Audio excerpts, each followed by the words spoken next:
Spiderman brand new day का new teaser हमें देखने को मिला है एंड इस बार स्पाइडी वर्सेस हल्क के साथ पनिशर वर्सेस हल्क की फाइट भी हमें यहाँ पर देखने को मिली है। मार्वल स्टूडियोज को उनका नया मैग्नीटो मिल गया है एंड एवेंजर्स डूम्सडे का official run time finally reveal हो चुका है। मूवी की टिकट सेल पर आ चुकी हैं। गाइस डिस्कस करने के लिए आज भी हमारे पास बहुत सारी चीजें हैं, तो बिना किसी देरी के let's break it all down. Guys Spiderman brand new day को रिलीज होने में अब ज्यादा टाइम नहीं रह गया है, बट सोनी ये बिल्कुल भी नहीं चाहता कि मूवी की हाइप जरा सी भी कम हो, इसीलिए हर दिन हमें मूवी का एक न्यू टीजर देखने को मिल रहा है। गाइस पहले आप स्पाइडरमैन ब्रांड न्यू डे का ये न्यू टीजर देखिए, उसके बाद आगे बात करते हैं। You contain it. I go find the source. I take it down. You got it? Are you just trying to get out of fighting the Hulk? I guess so.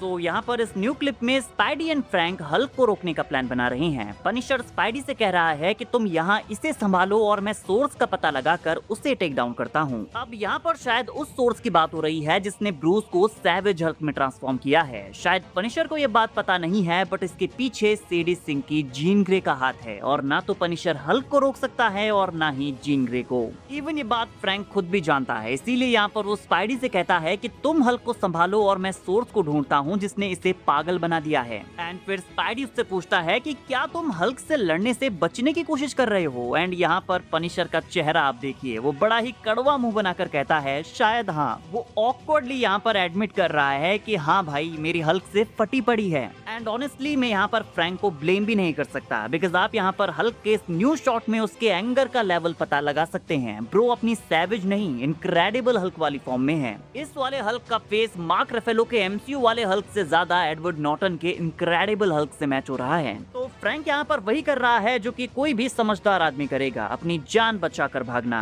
And teaser के and में हम यहाँ पर spidey and Frank को coffee पीते हुए देखते हैं। फ्रैंक ने अपने कॉफी पीने की आदत स्पाइडरमैन को भी लगा दी है। बट गाइस जो भी कहो, इन दोनों कैरेक्टर्स की जुगलबंदी बड़ी ही कमाल की है। देन गाइस ये तीनों ही कैरेक्टर्स हमें इस अगले शॉट में एक सिंगल फ्रेम में देखने को मिलते हैं। यहाँ पर ब्रूस अपनी स्मार्ट हल्क वाली फॉर्म में है, उनके ऊपर वो जंप कर रहा है, स्पाइडी स्विंग करते हुए आगे जा रहा है, अपने साथ में उसने पनिशर को भी ड्रैग किया हुआ है और पनिशर हल्क के ऊपर गोलियां चला रहा है। Total madness. And guys Punisher versus Hulk का एक और सीन अभी रिलीज हुआ है जहां पर पनिशर सीधे स्मार्ट हल्क के हेड को टारगेट कर रहा है एंड यहां पर स्मार्ट हल्क उसकी बुलेट से अनॉय भी हो रहा है। बट वेट कीजिए, जब वो स्मार्ट हल्क से सैवेज हल्क वाली फॉर्म में टर्न होगा तो इन बुलेट्स का उसके ऊपर कोई इंपैक्ट नहीं पड़ने वाला। एंड आई थिंक उसके बाद पनिशर और स्पाइडी का ये वाला सीन आएगा जहां पर पनिशर स्पाइडी से कहेगा कि इस बाला को तुम ही संभालो। देन स्पाइडरमैन वर्सेस हल्क का एक न्यू सीन हमें यहाँ पर देखने को मिला है जहाँ पर स्पाइडी हल्क को शॉकर का गॉन्टलेट पहनकर एक जोरदार अपरकट मारता है एंड ये अपरकट हल्क को अच्छा खासा लगता भी है।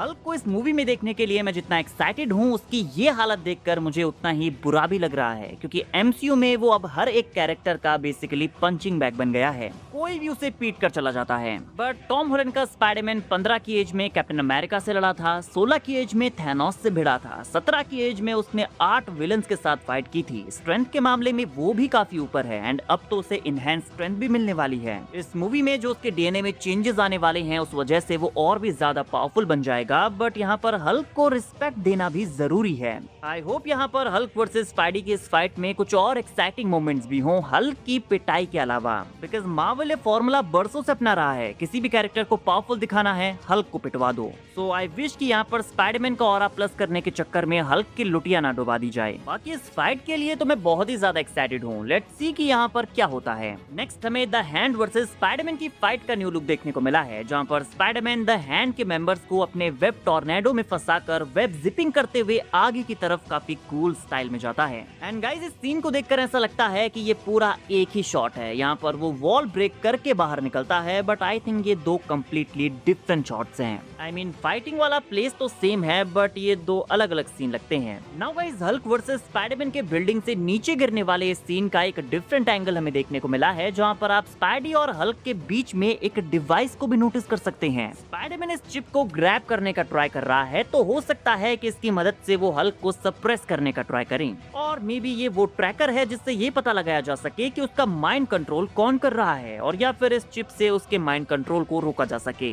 नाउ गाइस, एक और क्लिप यहाँ पर रिलीज हुई है जहाँ पर स्पाइडी हॉस्पिटल गाउन पहनकर इन बच्चों को ये बता रहा है कि नीडल से डरने की कोई जरूरत नहीं है। लेकिन तभी क्लास में एक छोटी सी बच्ची पीटर से काफी अजीब से सवाल करने लगती है कि स्पाइडर की 3 लाइफ साइकिल्स होती हैं, क्या तुमने अपनी प्यूबर्टी हिट कर ली है। वो बेसिकली एक स्पाइडर की बॉडी में होने वाले चेंजेस के बारे में बात कर रही है। तो स्पाइडर की यहाँ पर उसे काफी नॉलेज है। इट मीन्स कि क्लास में उन्होंने स्पाइडर के बारे में कोई डॉक्यूमेंट्री देखी होगी। एंड पीटर नर्वस होकर यहाँ से चला जाता है। तो हो सकता है कि पीटर इस छोटी बच्ची की बातों को सुनने के बाद अपनी बॉडी में होने वाले चेंजेस के ऊपर रिसर्च करना शुरू करे। लेकिन जाने से पहले वो इन किड्स से कहता है कि eat your vegetables and stay safe. And ये सीन देखकर मुझे टोबी मैगवायर के स्पाइडरमैन का ये सीन याद आता है जहाँ पर वो इन बच्चों से कहता है कि ईट ग्रीन वेजिटेबल्स। सो इस मूवी में नॉस्टैल्जिया मोमेंट्स भी बहुत सारे हैं। गाइस, इन सारे न्यू सीन्स को देखकर मजा तो आ रहा है, बट आई थिंक सोनी यहाँ पर मूवी के एक्साइटमेंट को कुछ ज्यादा ही स्पॉइल करने पे तुला हुआ है। उन्हें अब रुक जाना चाहिए। बट नहीं, रिपोर्ट्स के अकॉर्डिंग मूवी का 3rd ट्रेलर भी प्रेस को दिखा दिया गया है। एंड आई एम क्यूरियस कि क्या ये 3rd ट्रेलर जनरल ऑडियंस को भी दिखाया जाएगा। Well, I don't know. Guys, आपको क्या लगता है कमेंट करके बताइए। गाइस, ब्रांड न्यू डे के 3rd ट्रेलर का तो पता नहीं, बट एवेंजर्स डूम्सडे का 1st ट्रेलर हमें जरूर देखने को मिलने वाला है, क्योंकि रिपोर्ट्स के अकॉर्डिंग मार्वल 25 जुलाई को सैन डिएगो कॉमिक कॉन में अपने हॉल एच पैनल में डूम्सडे के ऑफिशियल ट्रेलर को रिलीज करेगा। एंड गाइस, प्रीमियम फॉर्मेट्स के लिए मूवी के टिकट्स 20 जुलाई को सेल पर आ जाएंगी। एंड जानकारी के लिए मैं आपको बता दूं कि एवेंजर्स डूम्सडे की हाइप इतनी है कि ओनली टिकट अनाउंसमेंट ने ही डून पार्ट 3 के रिसेंट ट्रेलर को गूगल सर्च में 2 गुने अंतर से बीट कर दिया है। तो जिन लोगों को अभी भी ये लगता है कि ड्यून पार्ट 3 एवेंजर्स डूम्सडे को बॉक्स ऑफिस पर बीट करने वाली है, बड़ी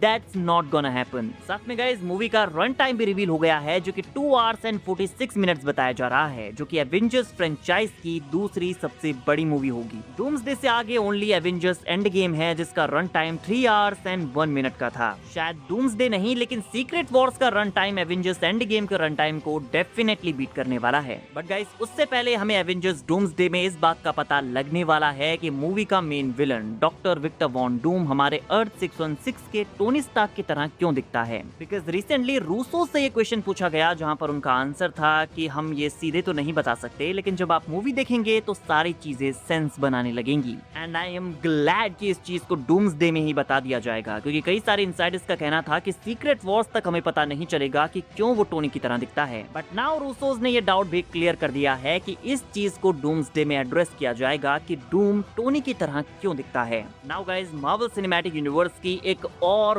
बड़ी न्यूज हमारे हाथ लगी है। एडम ड्राइवर को एमसीयू की एक्स-मैन रिबूट मूवी में एज अ मैग्नीटो कास्ट कर लिया गया है। रिपोर्टेडली इयन मैकेलन के जाने के बाद इस नए यूनिवर्स में एडम ड्राइवर हमारे यंग मैग्नीटो का रोल प्ले करने वाले हैं। Sir Ian McKellen and Michael Fassbender ने मैग्नीटो के रोल को इस तरह से प्ले किया है कि मैं इस कैरेक्टर में अब किसी दूसरे एक्टर को नहीं देख सकता। बट एडम ड्राइवर काफी अच्छे एक्टर हैं, सो मुझे भरोसा है कि वो भी मैग्नीटो को काफी अच्छी तरह से प्ले कर सकते हैं। तो गाइस, जीन ग्रे के बाद अब हमें मैग्नीटो की कास्टिंग भी पता लग चुकी है। आपका इस कास्टिंग के बारे में क्या कहना है कमेंट करके बताइए। एवेंजर्स डूम्सडे के ट्रेलर के लिए आप कितने एक्साइटेड हैं, मूवी के रन टाइम से आप कितने सेटिस्फाइड हैं, ये भी कमेंट करके जरूर बताना। वीडियो अगर अच्छी लगी हो तो वीडियो को लाइक एंड चैनल को सब्सक्राइब करना ना भूलें, बिकॉज ऐसी ही अमेजिंग वीडियोस हम डेली लाते रहते हैं।